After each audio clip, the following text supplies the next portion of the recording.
2, 1. Good morning, everybody. You look fantastic. Congratulations on getting up early. Those who have your video on, congratulations for showering, doing your hair, your makeup. You look fantastic. Joe, your makeup looks amazing. Notice that we're sharpening the saw this morning. Woohoo! Now, those of you who do not have your video on, maybe you could get up a little earlier and get in the shower with the rest of us, right? Okay. All right. I mean, what would be the morning without teasing somebody on Zoom for not using video? It would just feel like it'd feel like you got out of bed, upside down. You got to tease somebody on Zoom. Right. Well, hey guys, we've got a great topic today. So in our Sharpen the Saw series, this is communication building today. And we're going to take a tour through some statistics right off the bat. I hope everybody printed out the handout. Now, this is 26 pages in this handout. And so let's go ahead and start. We're going to start in on this one we're going to start on page 6. So let's go to page 6, everybody. And we're going to talk about how we communicate statistics. You know what? Actually, before I do that, I have to give away our winner from last time. So I've got a $25 gift certificate from our last contest. Remember this, Joe? Absolutely. That's right. Good memory. Yeah, you sent me the transcript. You sent me all the chat. So what I did, guys, I went through the chats. I looked at all the answers, and it was pretty close. But the winner goes to Kara. Should we do like you have to be present to win? Absolutely, you got to be present to win. Absolutely. Uh-oh, I don't see Kara. Oh, man. So does that mean we double up today? We do a $50 Amazon card? I say we take a quick vote. Everybody get down to your participant list and put your hand in the air if you want to double the prize into this week for a $50 coupon. That's one for yes.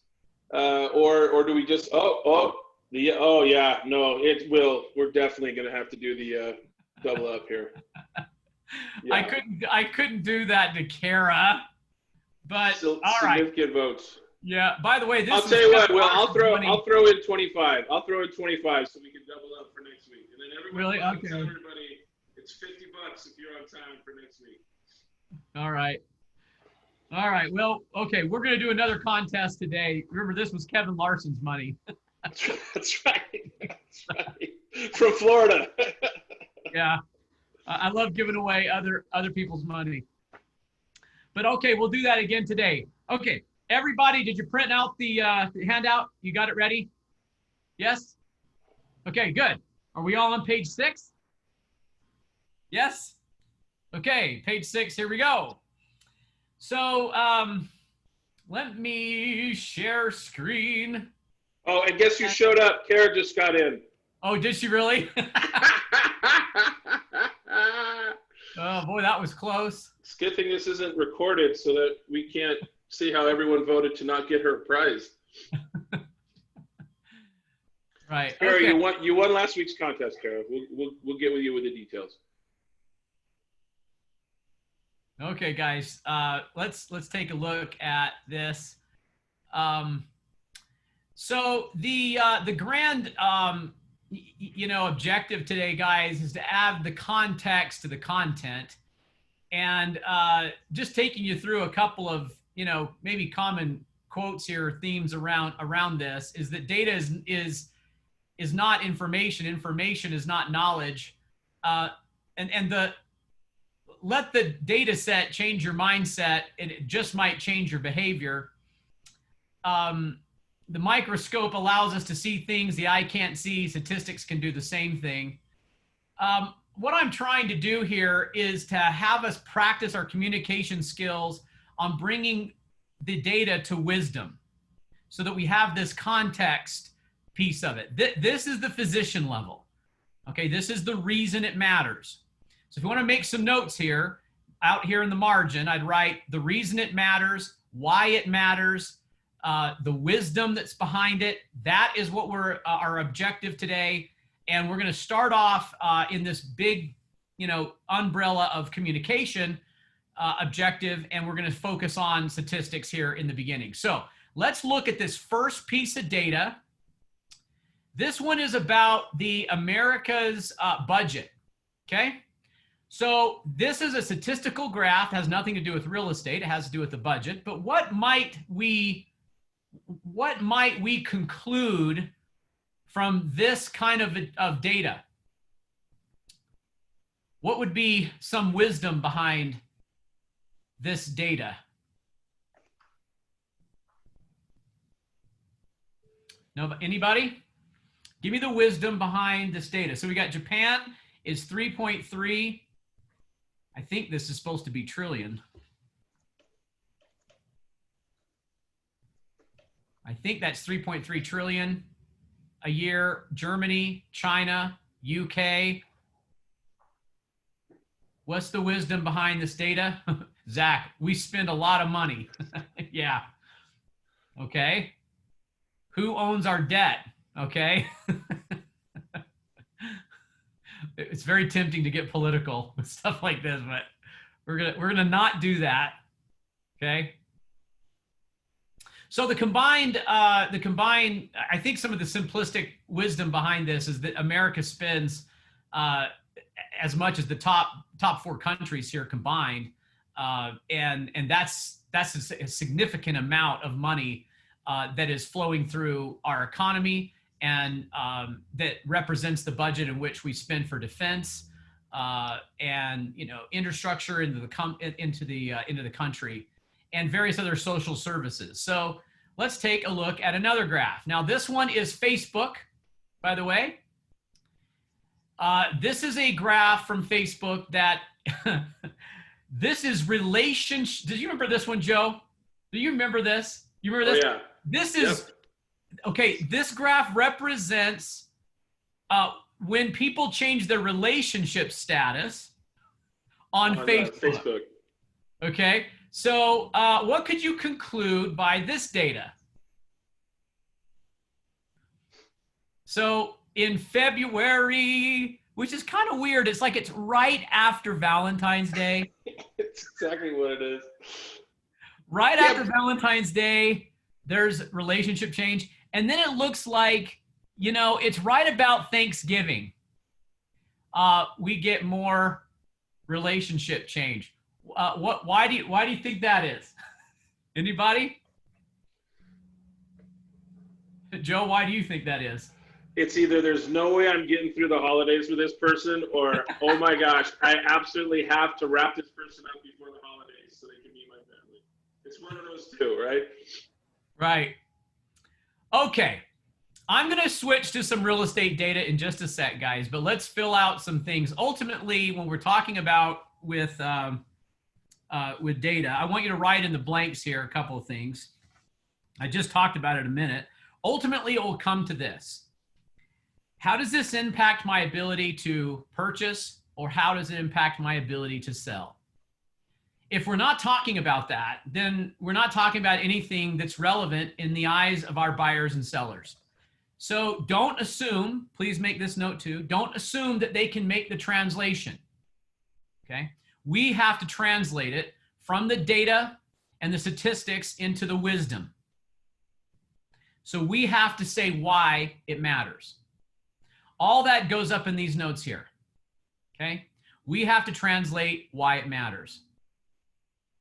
Let's take a look at, I just pulled up, let's see right here. Okay, take a look at this.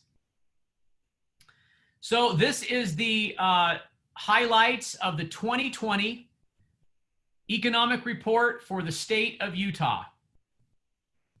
We have had an enormous amount of decrease in inventory. So let's take a look at Utah's components of population change and look at this graph. What can this say? What does this say about what's going on and how it might relate to inventory? Anybody want to weigh in? So here's our net migration, net meaning in and out overall, what do we end up with? There's 92 big peaks, 04, 6, 8. In 2009 and 10, we were negative slightly. Through 12, 14, and then look at 16, 17, 18. Look at that net migration, which the trend continues for last year. So what does that say about, could that have an impact on inventory? What do you think? Does that have an impact on listing inventory?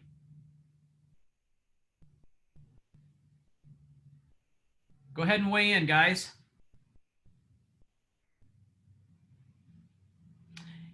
So does anybody remember how many houses we can build roughly in a year in the state of Utah? Yep, demand. Thanks for Michael, Todd, Paul. Good. Keep the chats coming. So how many houses can we build in the state of Utah? Anybody know?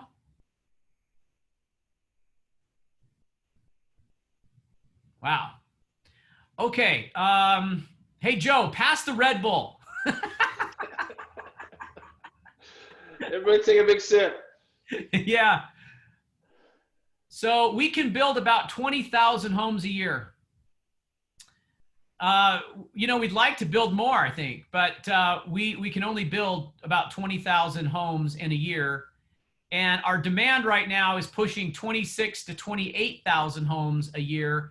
And that's pulling down resale and pulling down inventory. So everything we do, so if we took a graph like this and somebody were saying, well, how does this impact my ability to sell? Then we're gonna have to simplify this down. We've got net positive migration into the state of Utah, which puts a higher demand on our inventory. And given the ceiling of only 20,000 new homes a year and a demand of 26 to 28, it's going to reduce inventory. So let's see if that's true. Okay, let's go to active listings. Okay, this is WFR, guys, is the entire state. And this is under the COVID list. So here, the bottom line is 2020, and this is active listing inventory. When we kind of had that slowdown with COVID, we did gain some inventory, frankly, because we just weren't pending as many deals. We started off about 1,500 units less than the year prior in January. Where are we ending up now? So last year in 2019, we were just under 10,000 units at 9,968 units at August 10th. Where are we now? We're at 5,184 units for sale in the entire state of Utah.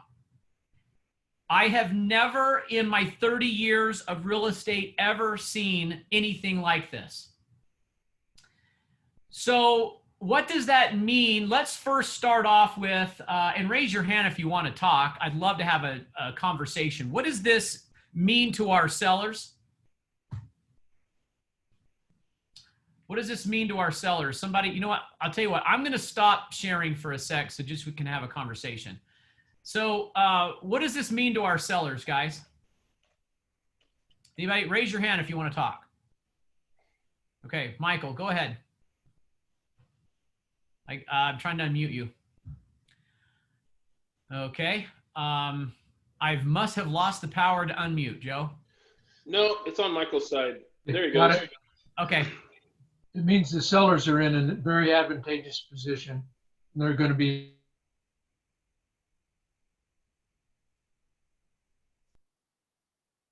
very good.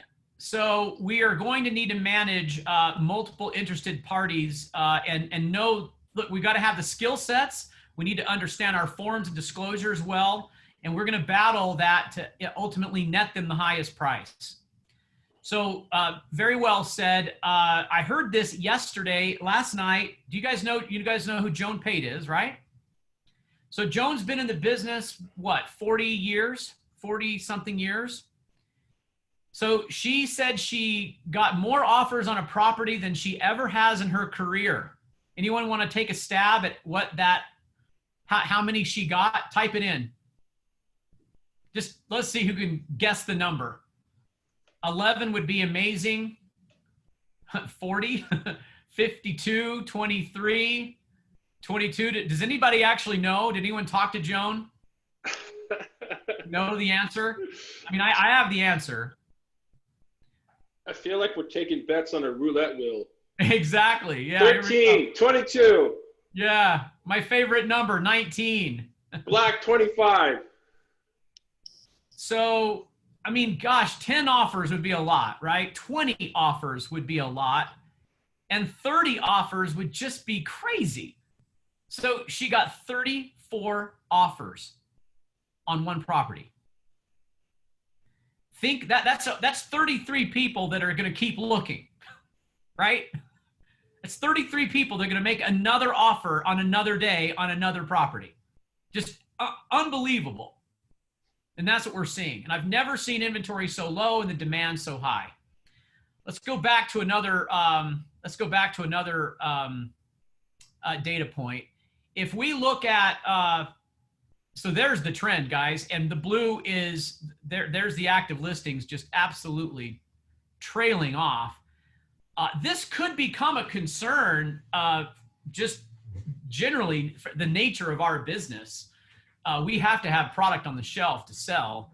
Otherwise, we will not have units, to close. So I think we all have our eye on that. It's something to watch closely. We can, you know what? Let's turn this. Instead of sellers, what does this mean for buyers? What do we need to tell buyers about what's going on here?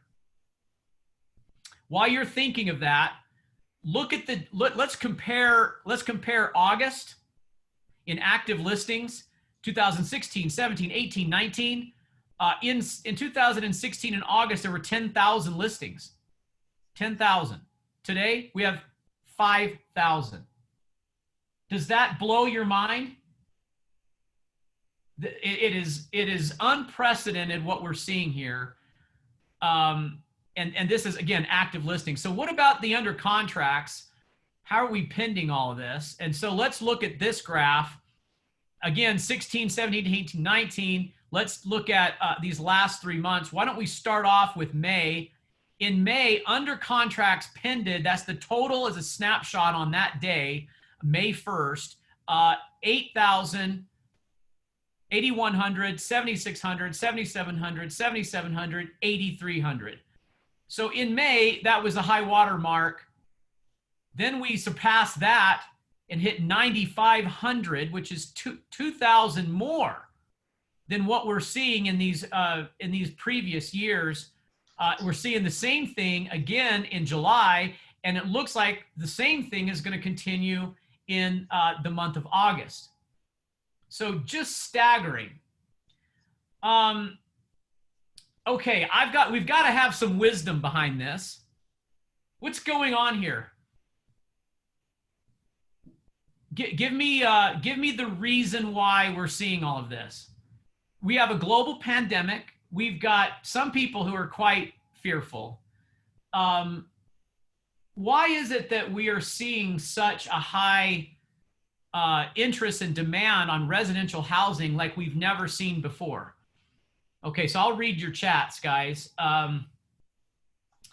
So low interest rates. So Linda, let me take that one. I'm glad you said it. I think the low interest rates, this is just my opinion, but low interest rates have happened before in other markets, and we didn't see this. We've seen interest rates drop before at their lowest, point in history at that moment, but it didn't have this kind of effect.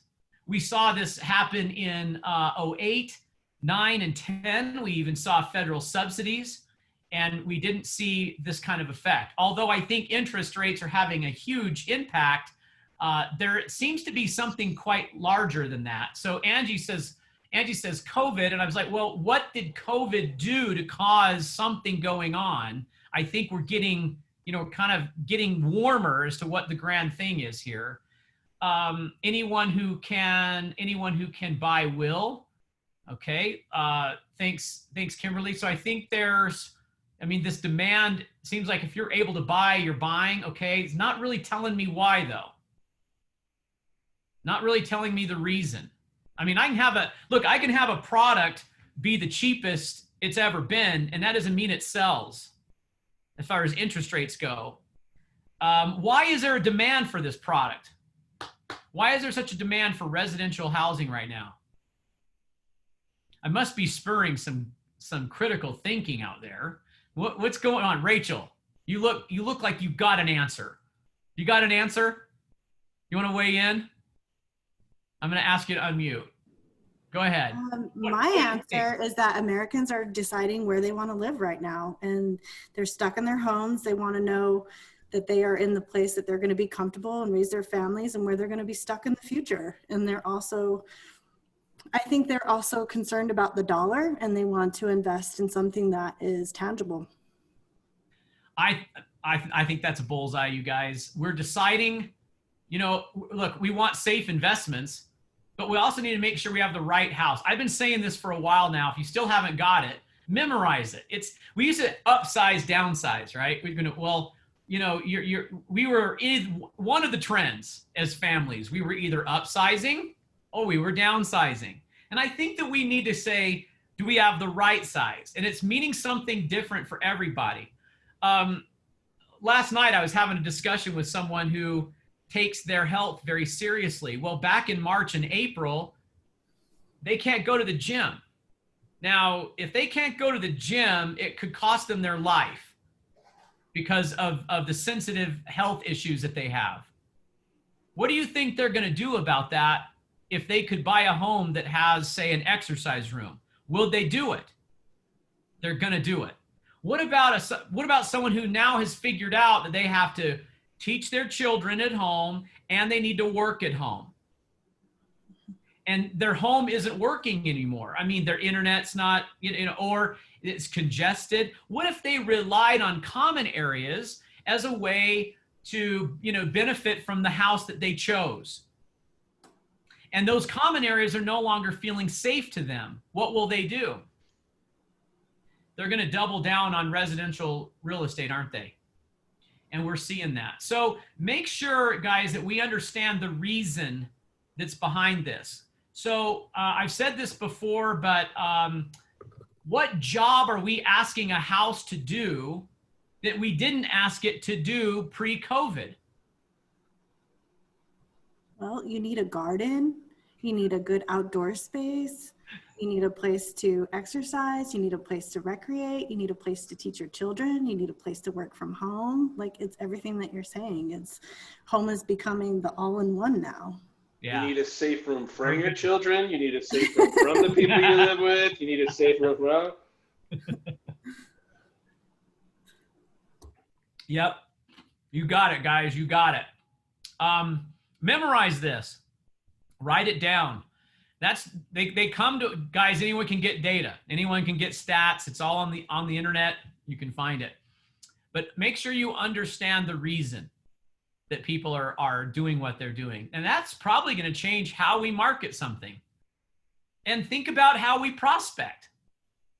What messages are we sending? I mean, is your home right for you? If it isn't right, and you're working from home, and working from home isn't working for you, huh? What a great line, right? If working from home isn't working for you because the home doesn't work, we could help with that, right? We could help with that. So I think that's the reason and the wisdom behind all this. Let me show you just a couple of pieces of data, and let's see if we can decipher some wisdom behind what's going on. Off market, I know what I wanted to show you guys. Let me show you one more thing. I got to go back though and show you where I'm doing this.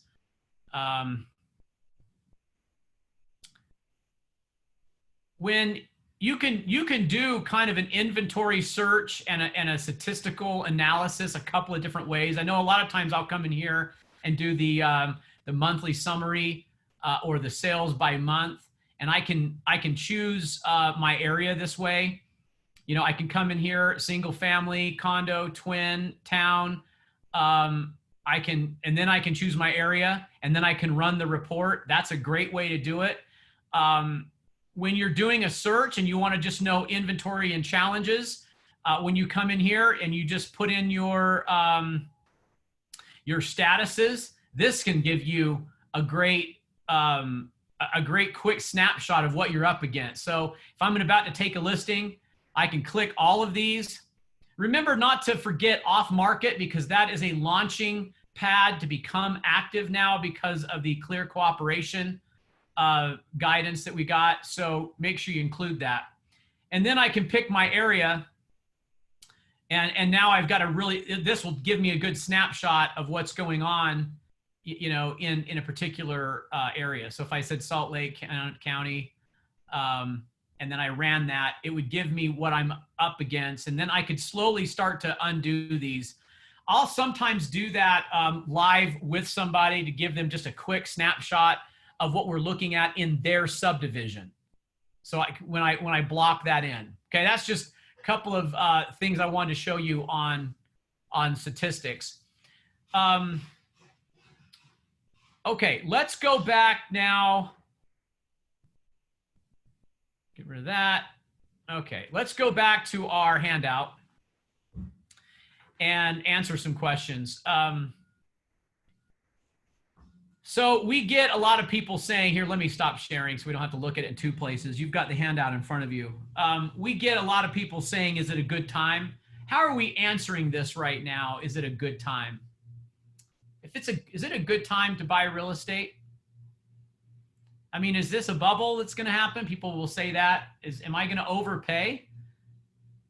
I mean, I'm hearing all this stuff about multiple offers. So is it a good time? Maybe I'm a little nervous about paying too much. So could you shed some light on that? What kind of conversation might we have to give them a little, it's always a good time to buy real estate. It's always a good time. Good. If it's the right house, it's an amazing time. It's the best time ever. And so go down to where it says, don't forget in your handout. You see that? Where it says, don't forget. So don't forget, data and statistics will not answer the most important questions when it comes to buying and selling real estate. What is the best for the blank will not show up in data. What's the blank? What's the key word there? What is best for a blank will not show up in data. You're warm. I mean, look, I put family. So yeah, it's not going to show up in the data. However, data can shed light on what kind of challenges we might face. So when someone says, is it a right time? Should we start off with, what are your family's needs? Is the current situation you're in not working, and why is it not working? What are your frustrations? How might you solve that? If you could wave your magic wand and change your space, what would that look like? So in my email today, thought about what I'm trying to create here. And it's an ideal. I imagine a world where real estate agents are more relationship-centered than transaction-focused. And relationships take time. That means we're better communicators. We pause, we ask good questions. We're concerned about what's best for them, and certainly not about the commission.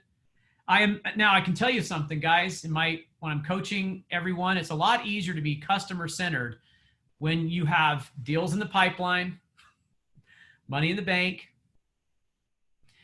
You're not desperate to get your first sale or pay your own bills. So think about that as you're managing your career. Don't get overextended. The anti-commission breath is having personal finances that are balanced and not overextended, okay? But I imagine a world where we just simply want what's best for them, and everything that comes out of our mouth is about them. So today we're talking about the wisdom that's behind it, and I said, well, it ultimately comes to what matters to them and why it matters for buyers and sellers, and the heart of that is that we're centered on the relationship. And that's the ideal for, I would hope that we could change the whole industry like that. And anytime we get a frustrating situation with another agent, I wonder if they've missed the whole point, you know?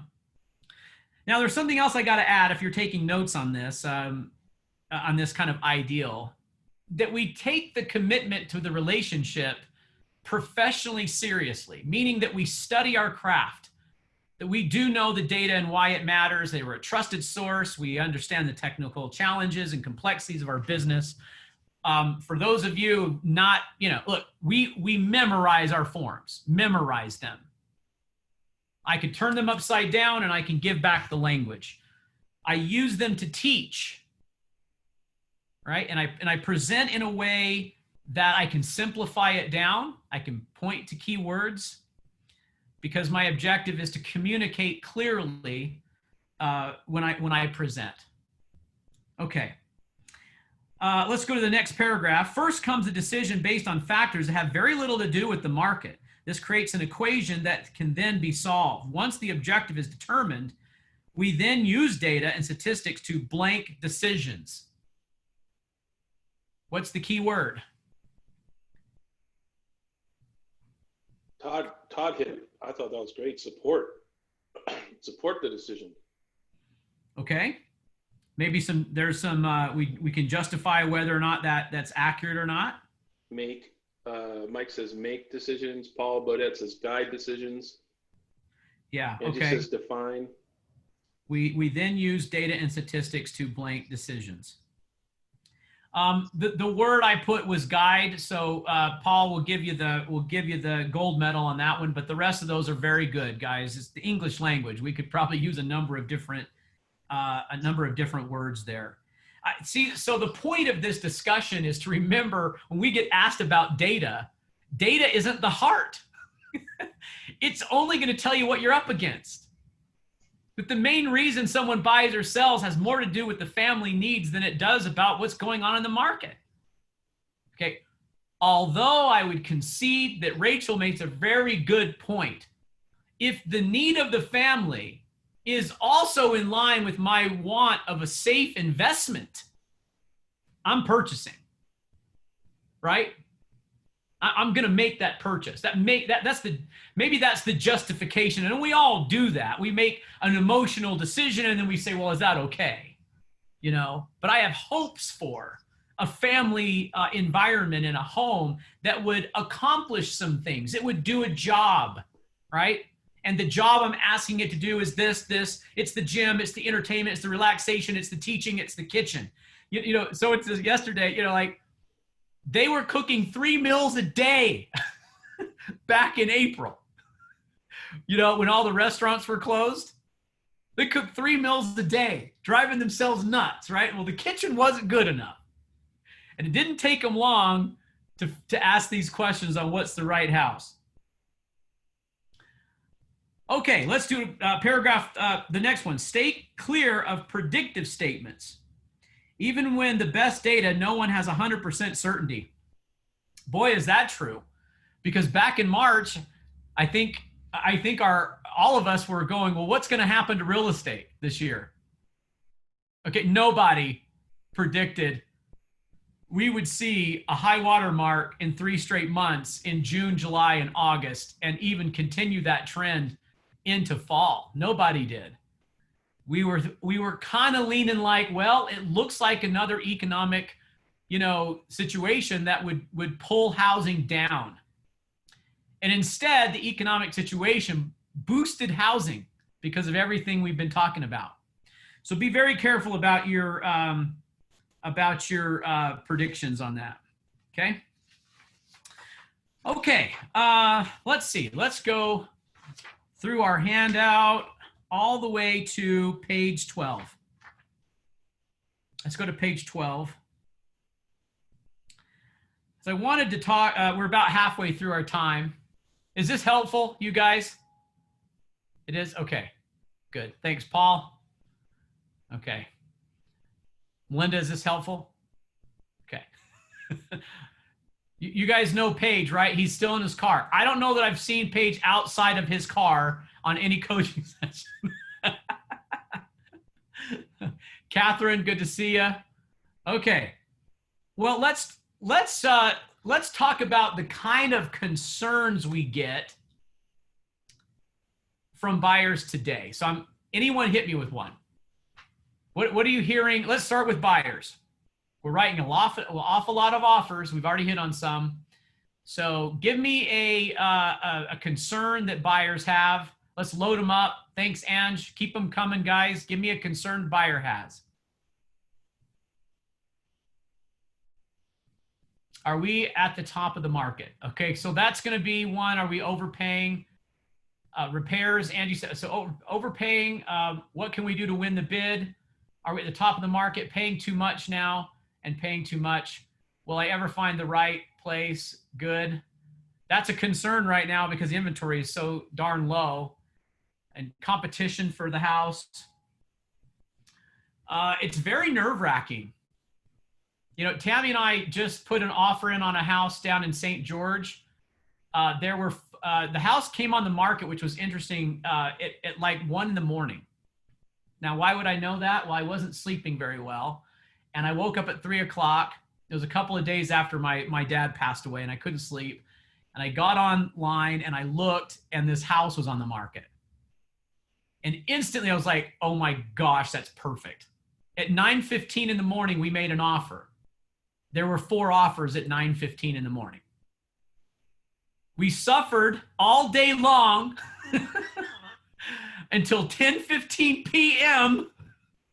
Nerves. I did everything I know how to do. I mean, everything I know how to do to get an offer accepted. And yes, I prayed. I was praying every day. Please, if this is right, you know. And we finally got the call that they chose to counter our offer. And of course, I'm sitting there going, counter? Well, what the heck kind of counter? I paid you over full price. I'm closing when you said, right? I mean, I give you everything you wanted. What are you countering? So and the counter was nothing, and off we went. And now we're under contract, and we're hoping to close the end of the month. We're very excited. By the way, all of you are always invited to come down and enjoy the pool in the warm weather. We picked a house that has a casita, so it has 2 masters. So yeah, we're very excited. And we did this the same reason I've been talking to you guys about. We're kind of living it, right? We chose to do something that was a good investment and good for our family, that would work for our family. That was the motive. Matter of fact, I became so excited about it. There were many times I was just in tears. The last time I had a conversation with my dad, I told him that we found a house. Now, we'd found a house before. I don't complicate the story, but I had found a house I thought we were going to buy. And the last conversation I had with him is that we're going to buy a house in St. George. And he was so excited for us. And I was living all the emotions myself that we know our buyers go through. The uncertainty, you know, we would hope it would work out. Is it going to work out? And it's probably good for all of us to be a buyer and a seller every once in a while, right? So we don't forget that there are emotions that are tied to these things. And we're, you know, are we at our best when we're like that? No, we're typically kind of sapped, right? So thank you for the congratulations, you guys. Yeah, it's kind of fun. But here we are going through all of that. And we've got these concerns now. So let's take, you know, the one that I wanted to hit was the paying too much. So someone have a, let's have a conversation. Who would like to play along? Not Joe, not Rachel. They've already played along. Who would like to be my buyer? Raise your hand. How about Kate? Looking very, you know, very intent. Kate, you want to play? Okay. Go ahead and unmute. Okay, so I'm the buyer. Yeah, you're the buyer. So why don't you try to phrase in your own words, why don't you kind of phrase in your own words what a buyer might say about the fear of paying too much? And then you and I are just going to have a conversation about it. I'll be the agent, you be the buyer. Okay. Go ahead. Gosh, I'm really excited about this property, but I'm a little bit nervous that we're kind of at the top of the market and I'm gonna be paying too much and we're gonna be underwater in the next year or two. Okay. Wow, you've been thinking about that one. Yeah. You've been practicing that. No, that was Okay, that was actually a real fear that I had a year ago when we bought our house. Yeah. How did that turn out? Actually really good. Oh, did it? For us. Yeah. So your house is appreciated in the last year. Yes.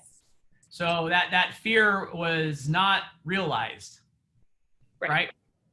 Well, first of all, I want to tell you that I completely understand that that's a real concern, and because sometimes people have been caught, and I think it's the relocation buyer who gets moved. You know, if their job moves them before they're ready, so they're forced to sell in a time they don't really want to sell.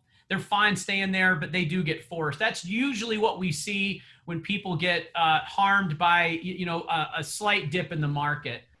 Let me ask you this. Is your current situation where you are you okay to stay in that situation for a while? And if you did, do we think that given the data we're looking at, that what we're going to pay is going to be more or less if we waited? I think there's two kind of questions there that we would analyze. Can you shed any insight on that? I mean, do you want to stay where you are for a while or be more patient? Gosh, no, it's really hard to say. I really love my house. It's a really great location. We would look for something a little bit bigger. I'd love to have a little bit more room. Kids are going to grow. They're going to get, growing up and getting older, and they want a little bit more space for them, some more backyard. So it could go either way right now for us. So I think if the data, all things being equal, if the reason to move is not compelling enough, and you're kind of on the fence, then that might take some more reflection with you and your husband, and you guys talk that out, because that usually to me is the number one thing, and then we just do the best we can with what we have in the marketplace. And there's ways to go about this, but there's very high demand right now, and the inventory is very low. So guys, I'm going to jump out of the role play for a second so I can speak to everybody. Remember the trends that we saw on the graphs. So how far are we going to have to see that come back, and how long are we going to have to see that come back before any kind of flatness happens in appreciation? So remember, we are at an all-time low for inventory. So now look, my opinion is that it's going to take years before we start to see a flat market again that's equally buyer, equal seller. The rule of thumb there is that you need 2.5 to 3 months of inventory. Okay, we don't have 1 month of inventory. So we're likely to continue to see appreciation. Will a house we buy today be worth more in the spring? Yes or no? What do you think? I mean, we've kind of, look, nobody has a crystal ball, but I think we have to kind of play that, given what we know, is this going to continue? We're seeing something that we haven't seen, although I believe the sample size is big enough. Aren't we seeing an immigration out of the larger cities into the more urban areas? Now, didn't our captain yesterday articulate this? So there's going to be X millions of people. Okay, I'll try to be Steve Roney. There's going to be X millions of people. He always has like a hand thing. And those millions of people are going to come, some are going to come here. They're going to go to Moab, St. George. They're going to go to Park City and Heber, and they're going to come to Salt Lake City because they determined that it's a better place for them to live. It's the right place for them to live. It's the right place. Huh? It's the right place. Someone said that. It's the right house. It's the right place. Okay. Maybe it's resonating. All right. So it's the right house and it's the right place, but they're going to come here. And they're going to leave somewhere else. So those markets are leaving are likely to see a pattern of increased inventory, and they're not going to see competitive offers. I guess I can't see past 2 years. And I know look, this isn't, I'm not trying to be prophetic here, but this data is insane on how much demand we have and how much immigration we have. And the job market in Utah is so good that we're likely to continue to see an appreciation. But back to Kate, I would say, Kate, I wouldn't buy a residential home as a stock.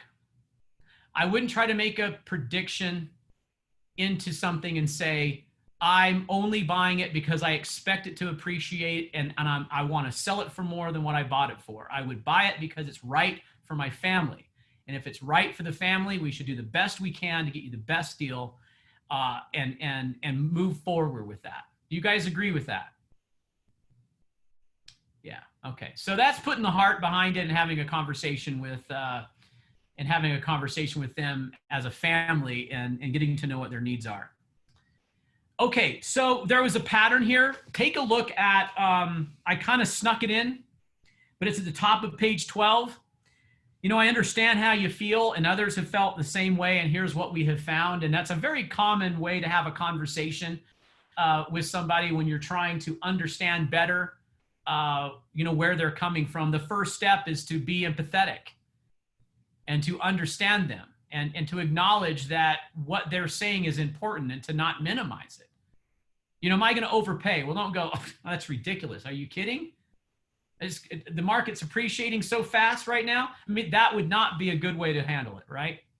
They would say so I don't know if you noticed, but I said, you know, I've had other buyers who felt the same way. That a lot of people are concerned about that. And I even went further. I wanted you to notice something in the conversation. I took her concept and I ran with it. Okay, I took it further than she did. Sometimes the problem that we see was in relocation families who were forced to sell because the job relocated them. Now, I'd expect Kate to interject and say, by the way, Kate's on this screen. I'm actually looking at you, Kate, even though the camera's here. I'm actually, it's weird. But I would expect Kate to inject and say, well, we're not going to be relocated. You know, I mean, we can work from anywhere. And I say, oh, that's interesting. Now she's solving her own concern, right? But if you're forced to sell, traditionally it was because the job forced them to move in a market that they didn't want to sell. That has happened a lot. So don't treat the house as a stock. You know, it's not its job. You know, stocks are stocks, investments are investments, but the residential home has a job to do for the family. It's where we live, work, and play.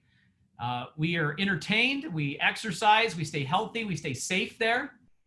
Safe is a whole new word in 2020. I mean, homes have always been a refuge, and we'd say safe, but we've never said safe for a home like we say safe today, right?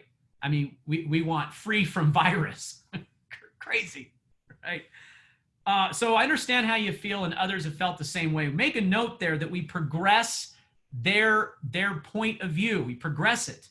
So it's a way that you communicate that you get it. So you're taking what they see and you go even further with it, and you'll watch them head nod and say, "Yep, that's right. That's right. Yep, that's exactly why we're concerned. Oh yeah, I didn't think about that, but that's a really good point. Yeah. Now what happens is they go, you know, Kate understands me, right? Rachel understands me because I took their point and I advanced it.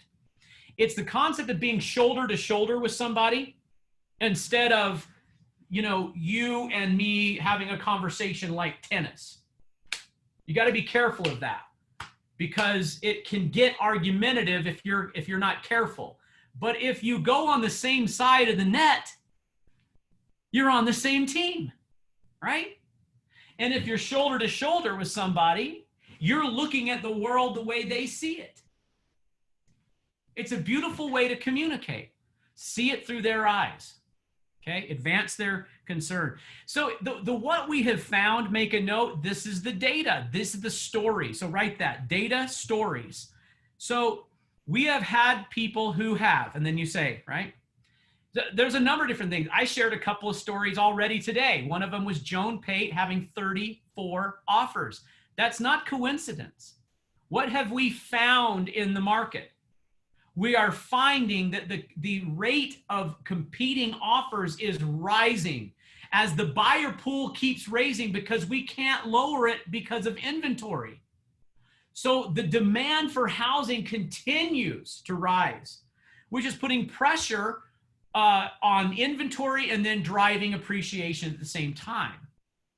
So although no one has a crystal ball, I go back to Kate, who's worried about overpaying, and we say, well, if the home is going to do a job for a family, that's worth it. It's not an investment. However, it looks to us today to be a trend that will continue for the next few months and likely into next year. We really haven't seen the big wave of people getting out to the urban areas, you guys. We really haven't seen that yet, not the big wave. We've seen the initial, those who could move quickly have already started, but that's not the masses. So that's likely to continue. So that's the whole, what have we found, okay? Have you guys used that before? That kind of understand how you feel and others have felt the same way, and here's what we found. Okay, so it's just the pattern that you memorize, and then you just communicate with heart. You should be authentic. Wow, you should have authenticity. And it's natural. Todd said it should become natural, Todd. It should something that you just have a conversation. That's why when I said, Kate, let's just have a conversation, because I don't want anyone to memorize any scripts ever. If you're going to memorize anything, memorize that it's about the relationship. That's what we should memorize, not the script. Okay.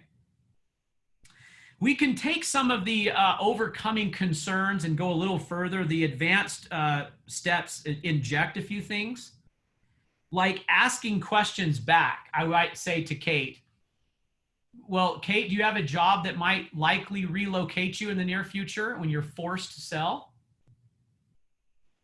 Because if I don't know the answer to that, I should know the answer to that, right? Right?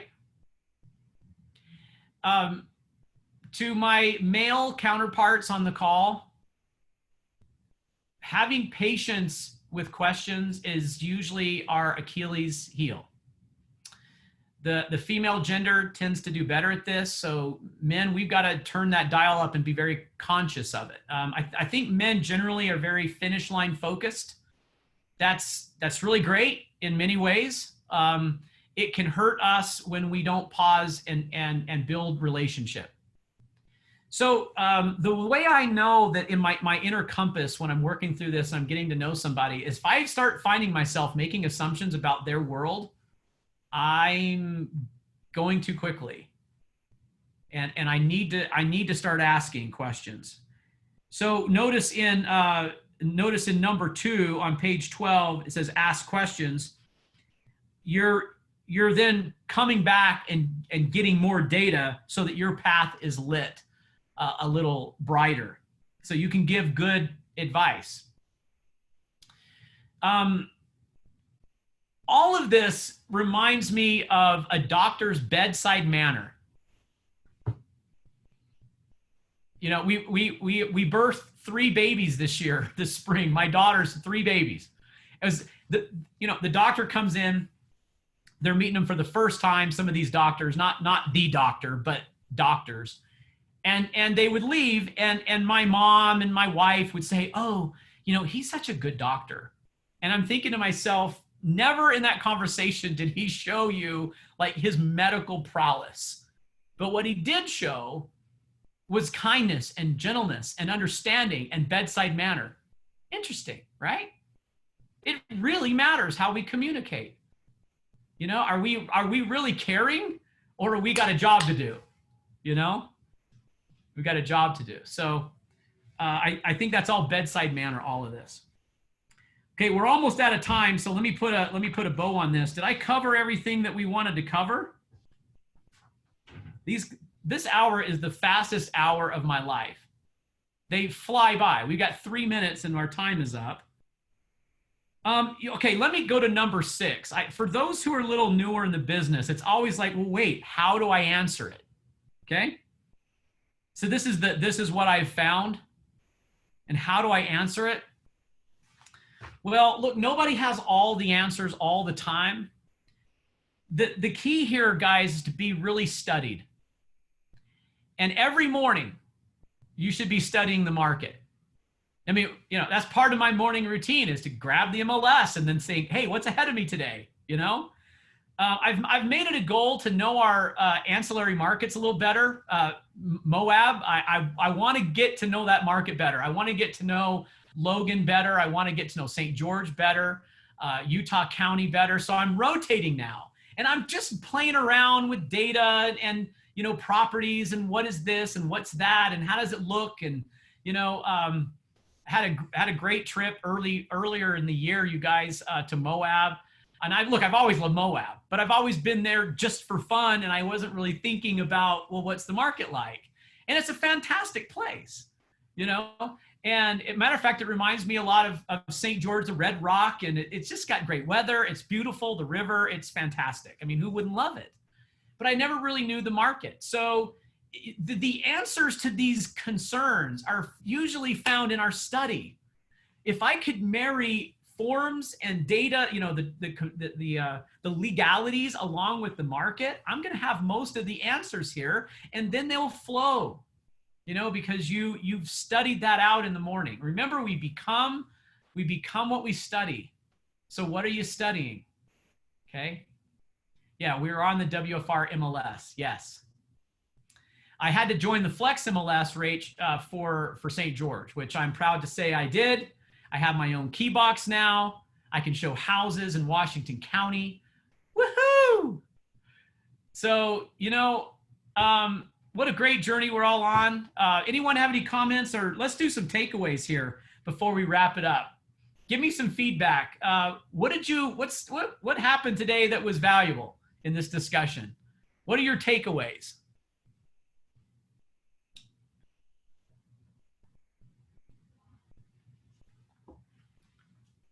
Good reminders, okay. Give me your number one thing you're going to take away from the class today. Number one thing, just one. Everyone type it in. Linda, you've got a great smile.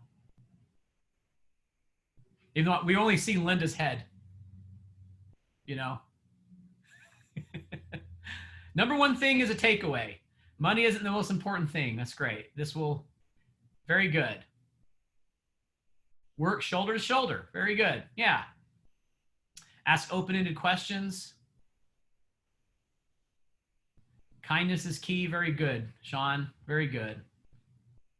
Home is not a stock. So good. You are what you study. Okay. So if you haven't picked up on this, this was kind of sales training, but I don't like salespeople, so I called it communication. You know, salespeople to me are, I don't know. It's just got a bad rap. I mean, are we in sales? Yes, I get it. We're in sales, but I think we should be better communicators instead of sales. You guys agree? You agree? Okay, good.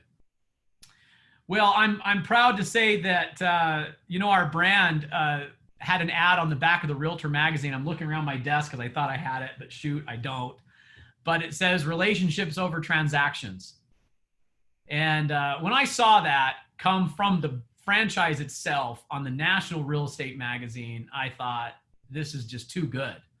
It's too good to have a brand that aligns with a family ownership like the Roneys, and then a culture with all of our great agents who are all after the same thing, that we could reach for a higher plateau of professionalism while we love our clients at the center of everything and be relationship centered and not transaction centered.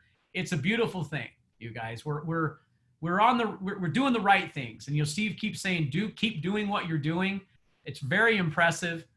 It's impressive to see that we're beating the market. Our model is listing more than the market. We're selling more than the market. And that's nice, because I think the public is much better protected with agents like us that care about them utmost and foremost. So, okay, I've said enough this morning. I hope you have a beautiful day and a very successful rest of your week. If you need anything, call me anytime. Always, if it's after 9 p.m., call Kevin Larson. No, you can call me anytime, guys. I'm happy to help you. I sure love you all, and I pray for your success, that you may have happiness in your transactions and your business, and that translates when you go home and you're with those who matter most. So nothing but love for you all, okay? Have a great day. I'll stay on for a while. We'll open the mic if anybody wants to chat, okay? But I'll see you later.